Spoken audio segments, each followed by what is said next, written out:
So, you've heard that investing is important, right? But maybe it feels complicated or intimidating.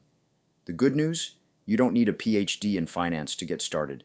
You just need to understand the basics. And that's exactly what we're going to break down today.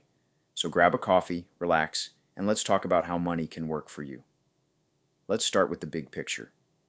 When you invest, you're putting your money into what we call asset classes, and there are three major ones you need to know: stocks, bonds, and cash equivalents, like money market funds. Let's tackle each one. Stocks represent ownership in a company.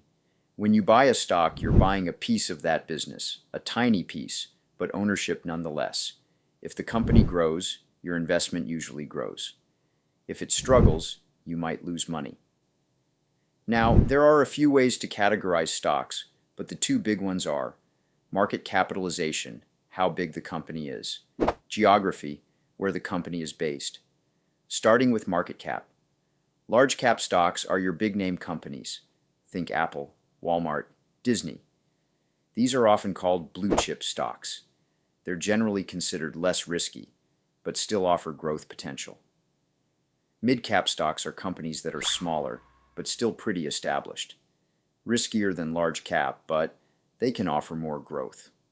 Small cap stocks are the little guys, newer, less stable, but with potentially high reward, more growth, more risk. Geographically, stocks are either domestic, based in your home country; international, from developed countries like Germany or Japan, think BMW or Sony; or emerging markets, from developing nations like India or Brazil, higher risk, but sometimes higher reward too. So how do you actually make money from stocks? There are two main ways. 1. Capital appreciation. This means your stock increases in value over time. You bought it at $50, now it's worth $70. Simple. 2. Dividends. Some companies pay out part of their profits to shareholders. These are like little thank you checks for investing with them. The sweet spot? A stock that grows and pays dividends. That's the 1-2 punch. Steady income and long-term appreciation. Of course, stock prices can swing up or down for all sorts of reasons: company performance, news events, even rumors. That's why stocks are considered the riskiest asset class, but also the most rewarding over time. Now let's talk bonds. A bond is basically a loan. When you buy a bond, you're lending money to a company or the government. In return, they promise to pay you back with interest. Sounds safe, right? It usually is, especially government bonds. But there's still risk. Here's how it works. If interest rates fall after you buy a bond, your bond becomes more valuable. If interest rates rise, the value of your bond goes down. And the longer the bond's term, the more sensitive it is to these interest rate changes. Still, compared to stocks, bonds are generally less risky and offer more predictable returns. Now, cash equivalents like money market funds or savings accounts. These are the safest places to park your money, but there's a catch: inflation. Ever heard the phrase, savers are losers? It sounds harsh, but here's the point.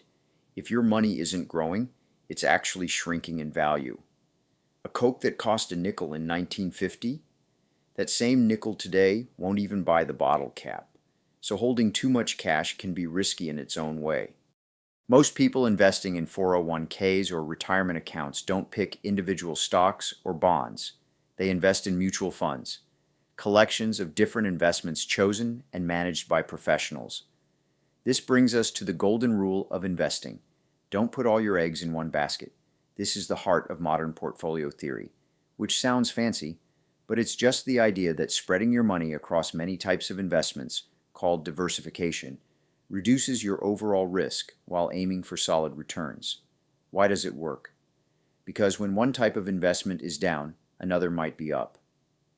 Diversifying smooths out the ride, especially over decades.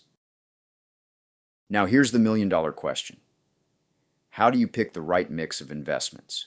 You can. Use guided tools or advisors to suggest a portfolio based on your age, goals, and risk tolerance. Or take the DIY route. Just remember to rebalance your portfolio at least once a year. That means adjusting your investments back to your original plan. Why? Because over time, some investments grow faster than others, and you could end up taking on more risk than you planned. The key isn't timing the market, it's time in the market. Consistency is what wins over the long haul. So there you have it, the basics of investing in just a few minutes.